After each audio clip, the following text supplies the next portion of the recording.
Greetings, viewer. In the last dose of piffle, I mentioned that I was keen to expand my Spanish representation beyond that of a single force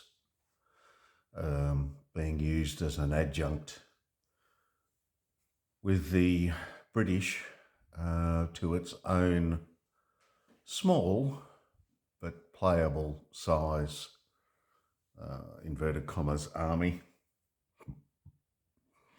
That is what I've done. What you were looking at when the video first started was the units that I've completed since the last episode of Piffle. Don't look too close before you rush to say I couldn't paint my way out of a paper bag. You're entirely correct. But remember, my whole style is more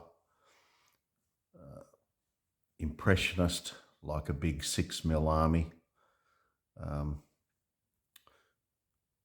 Apart from the physical limitations that I now face, I have always been at the shallow end of the gene pool, so to speak, when it comes to talent with the brush. But anyway, it is what it is. Okay, just a couple of points. Now, first off, this little group here, you're going to have to excuse my hands. My policy of using what I've got, which often in these modern times is my only choice, because true 15mm figures pretty much, from my experience anyway, disappeared off the market. Everything's 18mm now or 10mm. These here are originally, I think they're meant to be British hussars from the Egyptian campaign.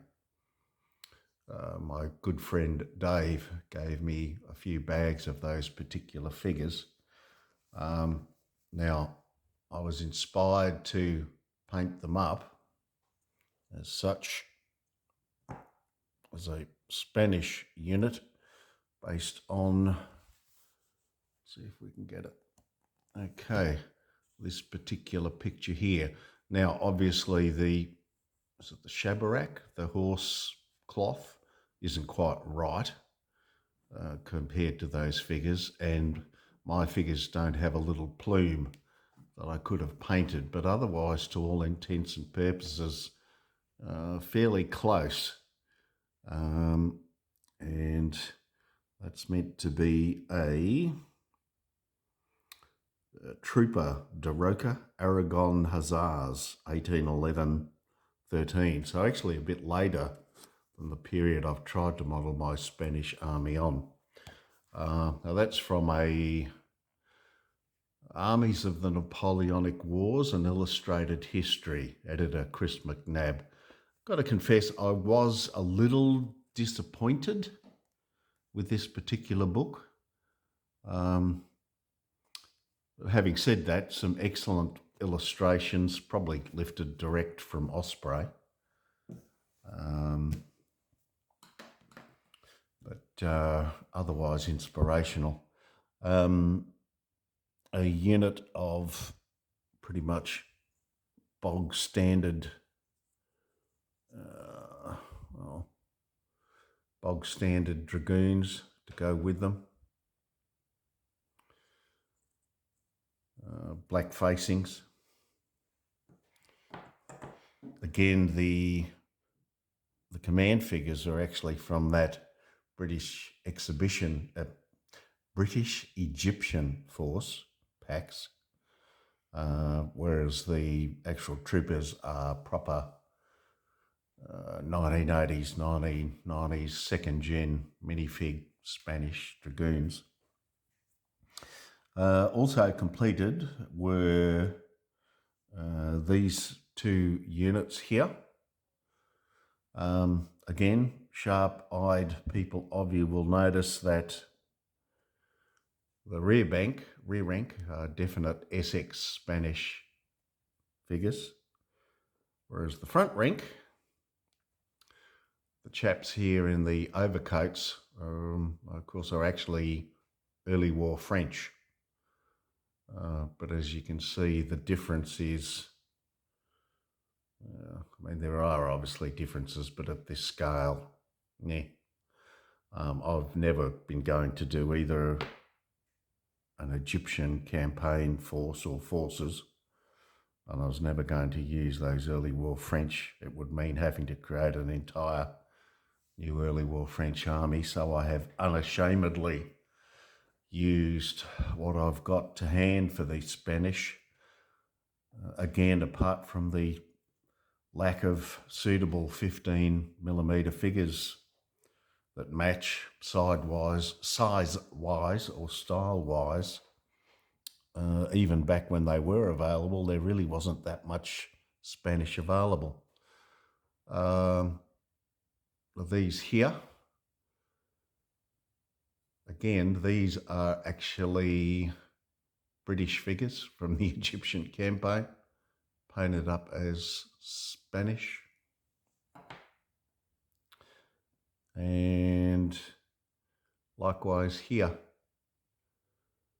those of you with long memories like myself will recognise these 6 figures here as the troopers, again as early war French, this time without the greatcoat. But again, you know, simple paint conversion, and in my mind anyway, there's not enough difference in this scale to be too worried about that.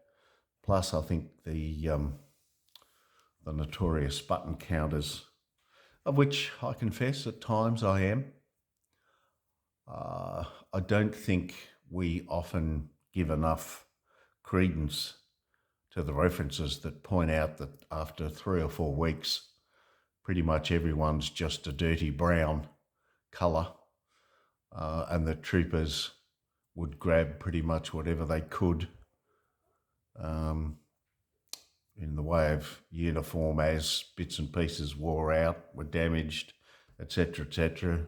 We're not talking about modern day military. Anyway, so there you have it. Depending on what rule set I eventually decide on, I may have to add another 2 stands of skirmishers. Again, you've got one force here, the four main infantry units, the cavalry unit at the back. Now I've split them up, but in fact, it's meant to be a 4-stand, 12-figure unit. Skirmishers and artillery. So that's one force. That's the second force.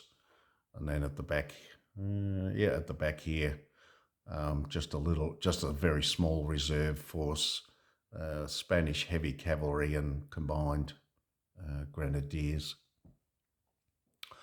One slight difference, and I've sort of used these partly for historical, to make it more historical, and also partly to save on painting time. 2 units here of guerrillas, only 16 figures instead of 32. Essex figures on this side.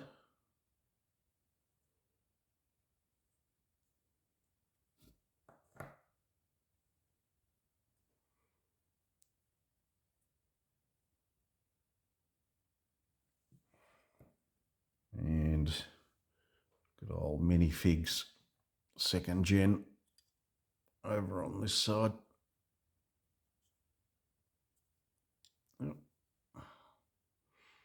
There we go.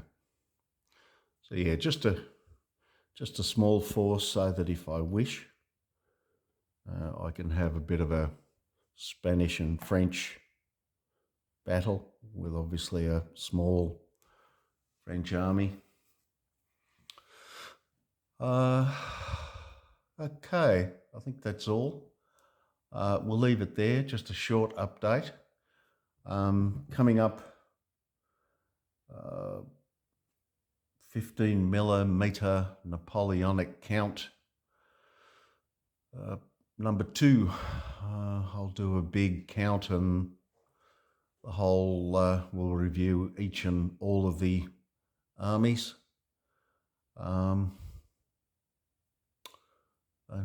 Yeah, we'll go from there. Just quickly, future plans. I've mentioned before, I want to get back into the 28 millimeter Ancients. That's been dormant for far too long. Also, what I was saying about being disillusioned with YouTube, just a bit of a clarification. I couldn't care less about subscribers and views and all that sort of nonsense. Look, if people can make money out of it and that's your scene, go for it. That's never been my intent. That's not what I was complaining about. It's more the that sort of community feel. People who I probably too strong to became friends with, but would often, we'd comment on each other's videos and I don't know whether that saying sense of community might be a bit overdone. But as I say, I guess it's what's the word? Comes with growing old. People sadly leave this mortal coil or get infirmities that prevents them pressing on. And so I feel I've lost quite a few friends from back when I started 10 years ago. Anyway, enough whinging. Okay, hope everyone's well and more soon. Bye for now.